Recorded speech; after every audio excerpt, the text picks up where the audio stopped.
tous et à toutes, bienvenue sur Free Matin. La police républicaine mène plusieurs opérations pour la sécurité des personnes et des biens au Bénin.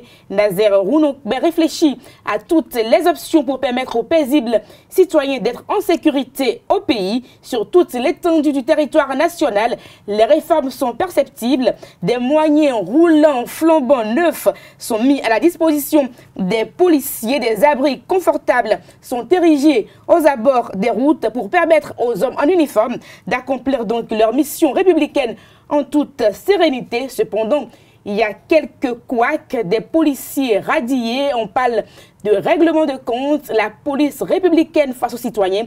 Nous ferons donc le débat dans un instant avec Carles Kitomé et Kader Achirou. Dans un premier temps, nous aurons droit donc à la une des journaux présentés par Kader Achirou. Bonjour. Bonjour à vous, Nandé Dion, chers amis internautes. Bonjour. À la une de l'actualité de ce matin, nous avons l'atelier organisé par la Sénat hier en collaboration avec le COS-LEPI en vue de la préparation des élections électorales. Il s'agit de l'harmonisation des budgets électoraux. Nous avons également cette note de la présidence de la République qui ordonne aujourd'hui au directeur des structures étatiques de pouvoir communiquer. Et pour finir, à la une de l'actualité, nous avons l'expropriation dans le cadre du projet Route des Pêches. L'ANP et l'ANDF rassurent les populations. En sport, les Lions de la Teranga du Sénégal ont rugi hier. Ils donnent espoir à tout un continent et aux amoureux du cuiron africain. Nous en parlerons donc dans un instant avec le reporter sportif, le condensé de l'actualité d'ici et d'ailleurs avec Carles Kitomé. Bonjour. Bonjour Nadège. L'atelier organisé par la Sénat pour l'harmonisation des budgets sectoriels des ministères et autres institutions impliquées dans l'organisation des élections au Bénin et les inondations mortelles à Abidjan font l'essentiel de ce bulletin. L'horoscope du jour pour mettre un terme à cette émission que nous avons beaucoup de plaisir à vous présenter. Voici donc la une des journaux avec Kader Achirou. Bonjour à nouveau, chers amis internautes. Nous démarrons par La Nation qui affiche ce jour en deuxième titre à la une. Expropriation dans le cadre du projet Route des Pêches. L'ANPT et l'ANDF rassurent les populations. Toujours avec le même canard, on descend un peu. Harmonisation des budgets électoraux. La Sénat œuvre pour la maîtrise des dépenses. Le grand jury, nouveau renvoi de l'affaire CNSS-BIBE. Rendez-vous mercredi prochain pour Laurent Méteillon et ses co-accusés. Nous passons à Matin Libre. Inquiétude sur la disponibilité à bonne date de la liste électorale permanente informatisée l'EPI. Le COS-LEPI rassure le peuple. Des précisions à la page 9 de l'apparition du jour du canard. Toujours avec Matin Libre, modification du code électoral, la ruse version Okunola. Des précisions à la page 2 du canard. L'événement précis, enquête sur un éléphant blanc dans le projet village du millénaire du Bénin. Maternité de Yokon, un chantier abandonné et envahi par la brousse. L'entrepreneur entre menaces et chantage, plusieurs cas d'accouchement en chemin. Tout ceci à la page 7 de l'événement précis du jour. Toujours avec l'événement précis, Ramadan 2018 à Parakou et à Tchaoro Biochane communie avec les populations. Le Béninois libéré en manchette, modernisation d'une ville et réussite de la décentralisation sous la rupture. Charles Toko, maire de la commune de Parakou, comme une luciole, la ville découvre la beauté de l'éclairage. Toujours avec le Béninois libéré. Rencontre entre les présidents du COS-LEPI et de la Sénat. Voilà ce qui promet une bonne mission pour janvier. Yaouédéou, l'autre vision, lancement des études pour les projets touristiques au Bénin.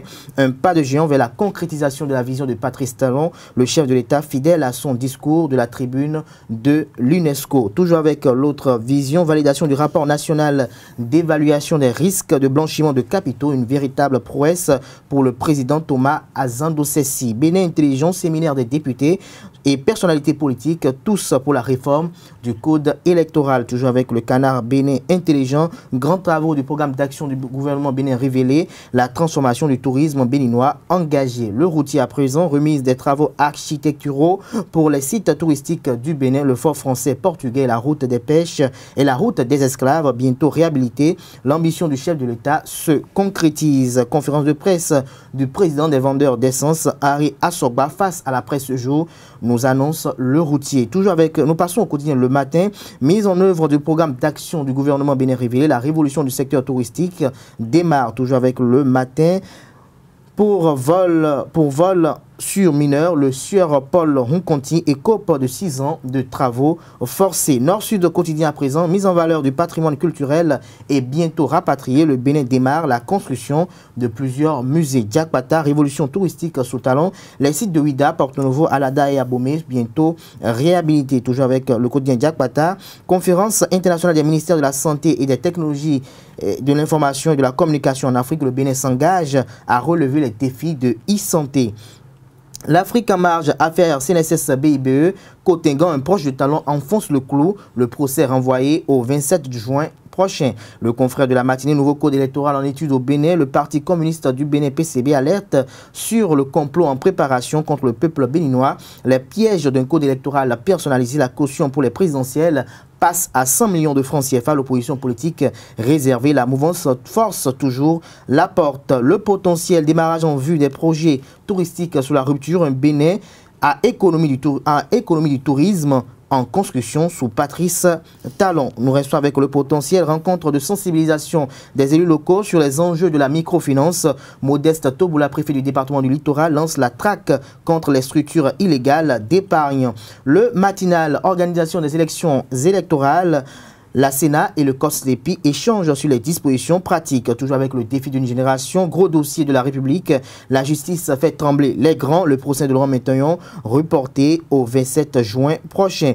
Point média, procès CNSS BIBE, les confusions de Cotingan, les auditions reportées au 27 juin prochain. La dépêche, projet du code électoral et polémique autour de l'article 242 sur le quitus fiscal. Le député Abimbola chapeaute mal le débat. Nous restons avec la dépêche pour finir ce matin. Travail des enfants, exploitation économique des mineurs, esclavage moderne. Merci à vous pour la présentation pour viol sur mineurs et non vol sur mineurs. Nous allons passer au bulletin matinal d'information présenté par Carles Kitomé. Chers amis internautes, bonjour. Mercredi 20 juin 2018, c'est la 17e édition de la Journée internationale des réfugiés. Une journée dont l'avènement en 2001 coïncide avec le 50e anniversaire de l'adoption de la Convention du 28 juillet 1951 relative au statut des réfugiés. À l'occasion de cette célébration, le ministre de l'Intérieur du Bénin, Saka Lafia, a adressé un message à tous les réfugiés et tous les Béninois dans la journée d'hier. Poursuite ce jour au Bénin Royal Hôtel de Cotonou, l'atelier organisé par la Commission électorale nationale autonome pour Sénat pour l'harmonisation des budgets sectoriels des ministères et autres institutions impliquées dans l'organisation des élections au Bénin. Le but est de réduire les dépenses électorales et d'harmoniser les rémunérations de tous les agents électoraux, quelle que soit la structure pour laquelle ils interviennent. À la clôture de cet atelier, tous les Béninois seront fixés sur les gains de ceux qui travaillent de façon ponctuelle à la réussite des élections. Une disposition qui évitera les confiscations des fiches de dépouillement et les fiches mal remplies à la suite des consultations électorales. La 6e mandature de la Cour constitutionnelle du Bénin entreprend des réformes depuis sa prise de fonction. Ces réformes qui passent par la modification du règlement intérieur. Contrairement à la tradition, la Cour Djogbenou fait l'option des audiences publiques. La procédure revêt sous cette mandature un caractère contradictoire avec une célérité de la reddition des décisions. L'ancien bâtonnier Jacques Migan qualifie cette nouvelle dynamique de salvatrice. Il nous donne ses opinions ici au micro de Abdelkader Achirou. Je vous remercie beaucoup pour cette préoccupation. Comme j'aime souvent le dire, rien ne s'improvise. Tout s'organise. Mais Djogbenou, à travers cette réforme, a montré que il n'a pas improvisé. Il a observé, beaucoup observé. Et il a mûri cette réforme avec d'autres. Il a écouté les uns les autres. Déjà, ça, le choix qui a été porté sur sa personne est un choix du peuple à travers les députés. Donc il a écouté le peuple. Et tout le monde est d'accord aujourd'hui pour que les décisions de la Cour constitutionnelle soient connues. Qu'on sache comment les choses se passent, quelle est cette procédure, quelle est cette audience. C'est les questions que les uns les autres se posent. L'ouvrir aujourd'hui au public, c'est tout simplement l'écoute. Ça veut dire que Maître Djogbenou est en train de dire au grand nombre ce que le peuple recherche. Le peuple béninois veut savoir. Le peuple béninois veut comprendre. Le peuple béninois a toujours cru que la Cour constitutionnelle est un couvent. Non, ce n'est pas un couvent, ce n'est pas un fétiche, c'est tout simplement une juridiction qui est au-dessus des autres juridictions en ce qui concerne ces décisions, bien entendu. Parce que nous disons souvent, quand les décisions de la Cour sont rendues, elles ne connaissent point de voie de recours. Donc, pour que le peuple sache et comprenne qu'il n'y a pas de fétichisme, Joseph Djogbenou, qui, avant de devenir président de la Cour, après avoir parcouru en tant que ministre de la Justice les différentes communes de notre pays, après avoir écouté les Béninois, après avoir été choisi par les Béninois à travers l'Assemblée nationale, a tout simplement demandé aux autres poser le problème. Et ça a été adopté, ce que nous apprécions. Et je crois que les uns et les autres comprendront que c'est une cour qui veut désormais que la justice, comme nous le disons, soit réellement rendue par le peuple. Elle est déjà rendue par le peuple devant les autres juridictions. Et cette fois-ci, les gens comprendront, puisque cette cour, comme je le dis, la réforme, elle ne connaît pas seulement de réforme au niveau de ses audiences publiques, c'est aussi pour la célérité, c'est aussi pour la transparence, c'est aussi pour la rigueur. Et je dirais, à travers la célérité, vous avez appris comme moi qu'il y a 2 secteurs de juges de mise en état. Avant, on avait seulement une session de mise en état et nous avons 3 magistrats qui sont à la Cour constitutionnelle. Donc, 2 vont s'occuper des préparations des dossiers. Et je crois que c'est une très très bonne réforme qu'il faudrait applaudir. Et moi, personnellement, je l'applaudis parce que ça a été mûri et ça va dans le sens voulu par le peuple béninois tout entier. Notons que le nouveau règlement intérieur de la Cour constitutionnelle a été adopté au cours de l'Assemblée générale des conseils en date du 8 juin 2018. Au Burkina Faso, les forces de sécurité burkinabè recherchent 146 personnes présumées terroristes. La plupart de ces hommes recherchés opèrent dans le nord du pays, notamment dans le groupe Ansarut Islam, dirigé par le Burkinabè Ibrahim Malam Dicko. Ils sont cités dans des attaques contre les positions de l'armée et des institutions de l'État depuis 2016. Sur la liste publiée le mardi par le gouvernement burkinabè figurent des conseillers municipaux et un ancien militaire. Selon une note de l'armée, ils auraient un lien avec les groupes terroristes du Mali et du Sahel. C'est un appel à témoins qui demande à toute personne qui aurait des informations les concernant à prendre attache avec les forces de sécurité, la police ou la gendarmerie pour aider à leur arrestation. En Côte d'Ivoire, pour finir, une quinzaine de personnes sont mortes après de violentes pluies à Abidjan. Les pompiers ont porté assistance à plus d'une centaine de victimes dans la nuit du 18 au 19 juin. Aucune commune de la capitale économique ivoirienne n'est épargnée par les inondations liées à ces fortes pluies du 18 et 19 juin. Dans les bas quartiers périphériques du quartier résidentiel d'Abidjan, de nombreuses rues sont impraticables et des quartiers sont carrément coupés du reste de la ville d'Abidjan. Ce sera tout pour cette édition. Merci de rester fidèle à Réserve TV. Merci à vous pour la présentation. Je rappelle que la grande édition du journal est prévue pour 19 h sur Zawi TV. Carles Kitomé, pourquoi vous ne nous parlez pas de Gazama qui a été reçu par le président malien et donc qui a fait une entrée triomphale du côté du Mali il y a de cela quelques jours. Il a été bien reçu par le peuple malien. Tout à fait. Et puis, loge dans l'un des plus luxueux hôtels de Bamako actuellement. Il paraît qu'il est passé de 0 à héros. Bon. Donc, le chef de l'État malien l'a reçu avec son père. On a vu avec sa famille assez proche. Toute sa famille a été honorée. Toute sa famille a été honorée. On a vu son père qu'il a vu depuis quelques années, qui était très fier de retrouver son fils. Des parents qui ne savaient pas exactement comment il vivait en France, où il se trouvait et tout, mais grâce à son exploit quand même, il a redonné espoir à sa famille et je pense que c'est une icône qu'il pourra utiliser pour redynamiser toute la jeunesse malienne. Voilà, merci à vous. Nous passons au débat sur Free Matin. Le débat sur Free Matin, nous parlons donc de la police républicaine. La police républicaine qui mène plusieurs opérations pour garantir donc notre sécurité sur l'ensemble du territoire national. Nazer Rounonkbe fait beaucoup pour le peuple béninois, même s'il y a quelques couacs à dire à Chiro.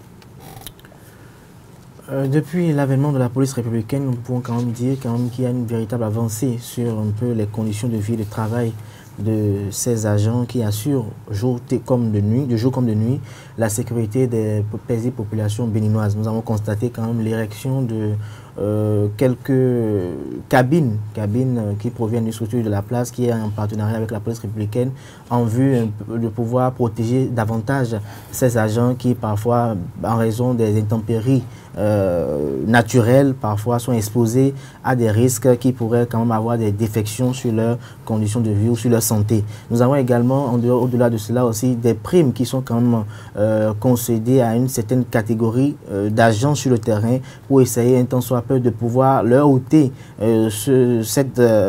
ce mal qui était quand même ce qui gangrénait pour la plupart du temps cette corporation, c'est-à-dire le racolage, c'est-à-dire de demander de l'argent, prendre de l'argent auprès des chauffeurs et autres. Outre cela, je puis dire que ce qui est également l'actif de Nazer Rounonkbe aujourd'hui à travers la police républicaine, c'est le dynamisme, parce qu'il est à noter que depuis quelques jours, on a constaté que déjà au niveau du parquet, au niveau des différents commissariats centraux et au niveau également des chefs d'arrondissement, on a demandé à ce que dès que la police est interpellée par rapport à un délit, on note également le temps d'intervention de la police. Je pense que c'est une véritable avancée pour ne pas qu'on assiste à ce à quoi on assistait tristement par le passé. Dès qu'on apprend qu'il y a des rafales de tirs quelque part, la police prend peut-être tout son temps en attendant que peut-être les malfrats ou peut-être les voleurs aient déjà quitté les lieux ou fini leur forfait avant de débarquer aujourd'hui.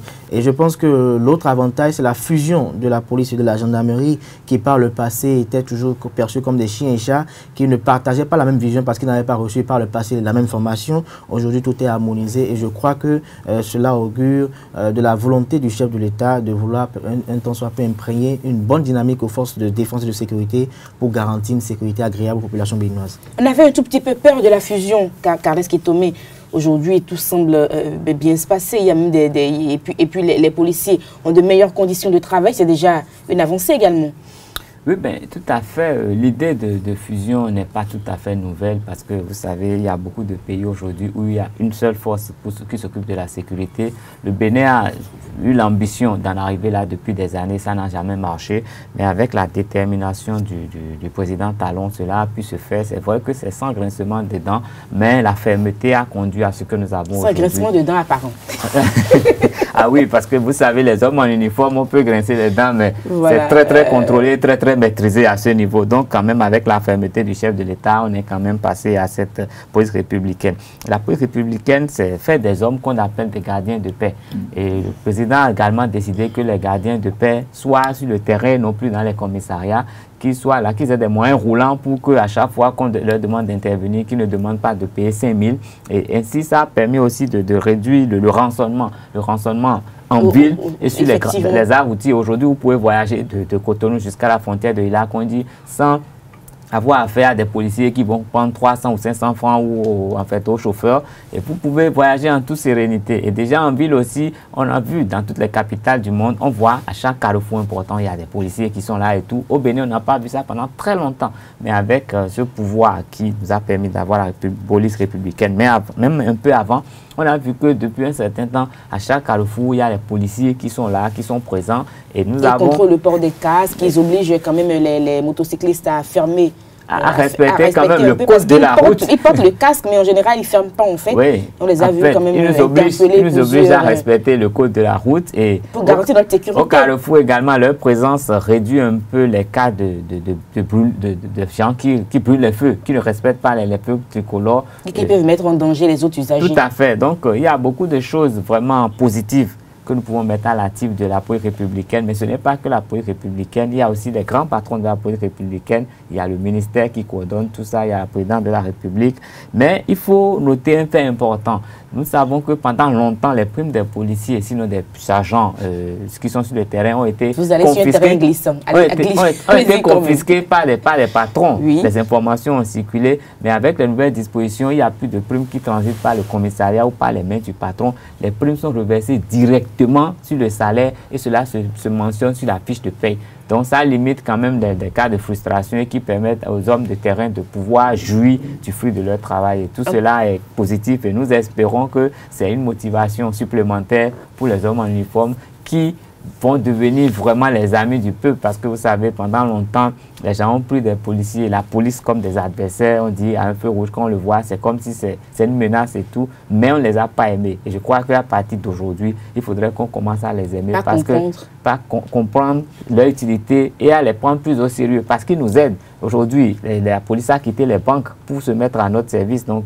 et je crois que c'est vraiment positif et à nous de les aider, parce que sans l'information, sans la collaboration de la population, la police a beau avoir beaucoup de volonté, mais l'efficacité souffrirait toujours de quelque chose.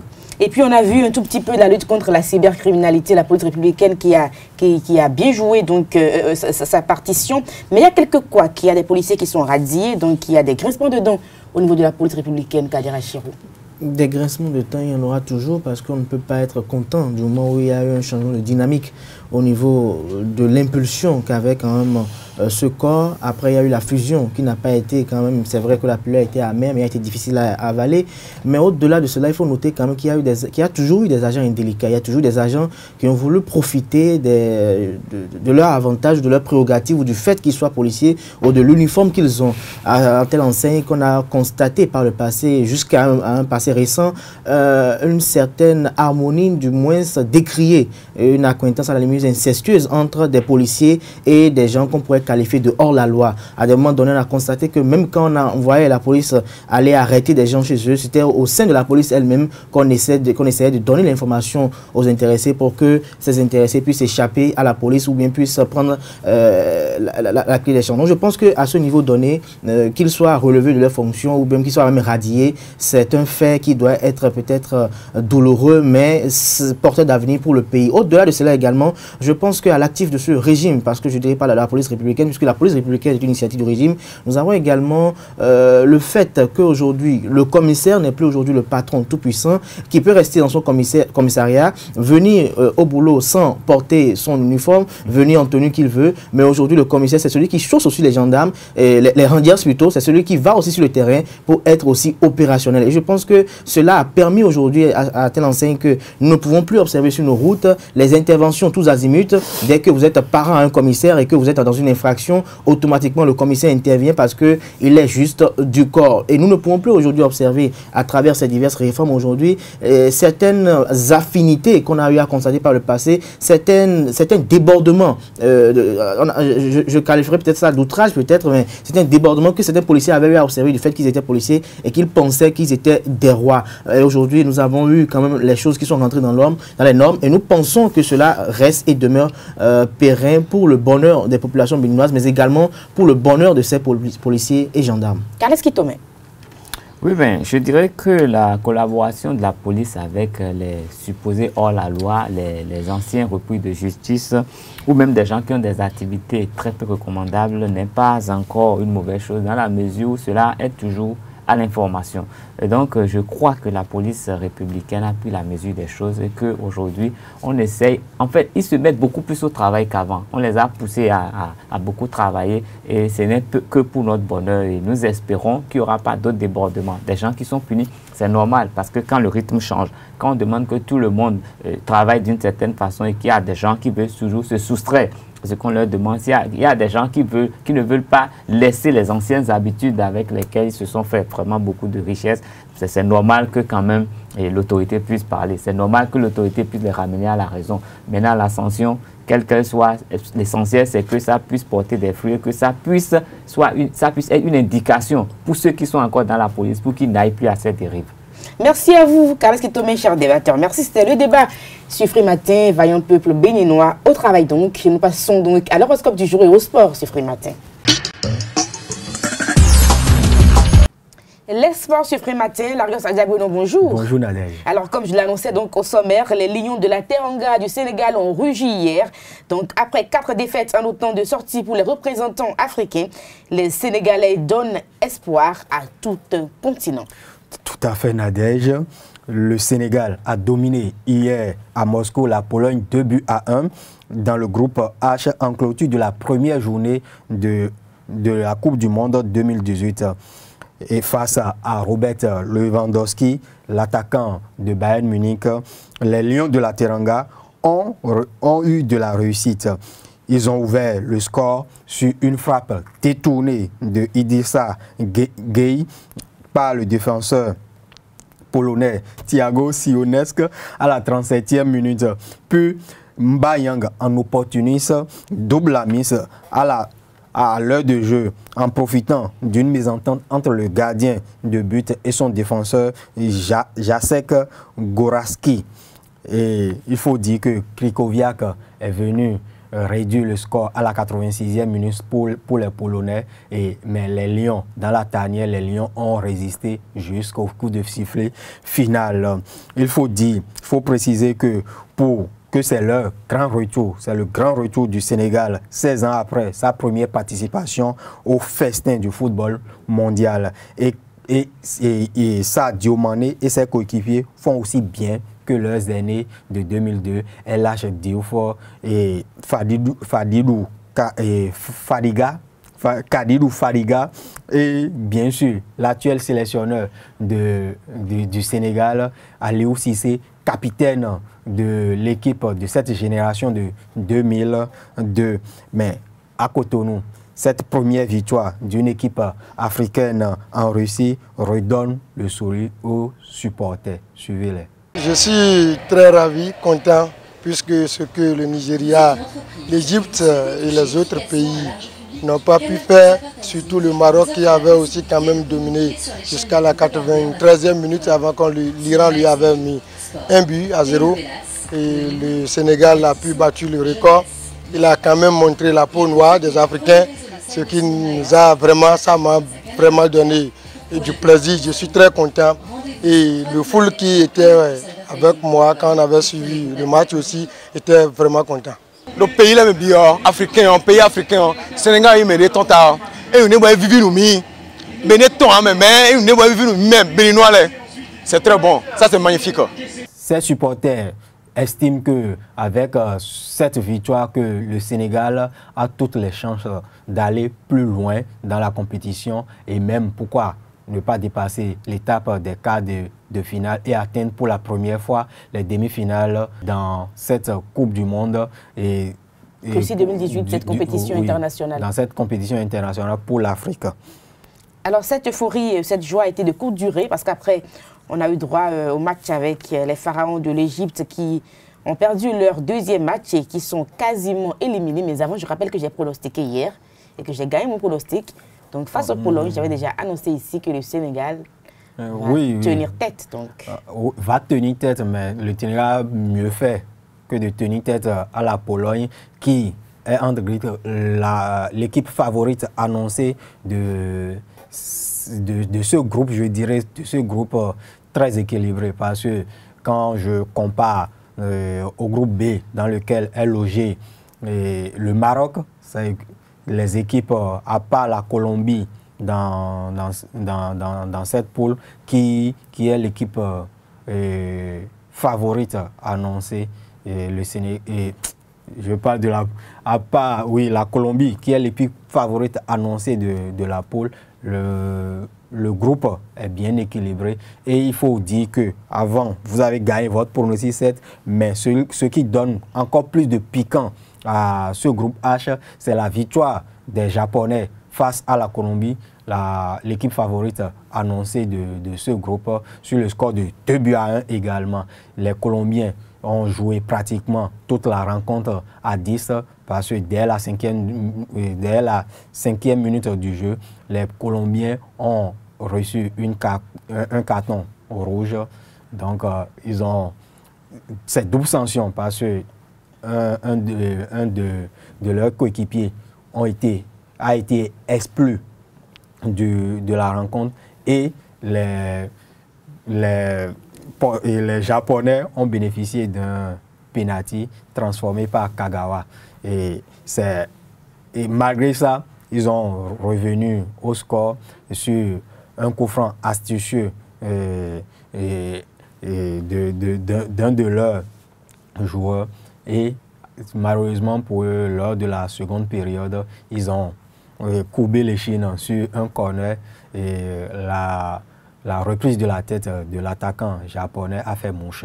Et il faut dire que l'Égypte, nous parlons voilà, les pharaons de l'Égypte. L'Égypte, avec le retour de Mohamed Salah, le joueur africain 2017, n'a plus rien fait. N'a plus rien fait parce que les Russes, les organisateurs de cette 21e édition n'ont pas voulu se laisser faire. N'ont pas voulu se laisser faire et ont été très réalistes et ont battu ces Égyptiens 3-1. Mais il faut dire que Salah est le 3e footballeur égyptien à marquer pour son pays dans un mondial. Les affiches du jour. Les affiches du jour. Il y a Portugal qui fera face au Maroc. Donc, c'est un match très important pour nos frères du Maroc. Un match à ne pas perdre. Et c'est à 13h. GMT plus 2 à 12h. C'est à 13h GMT plus 1.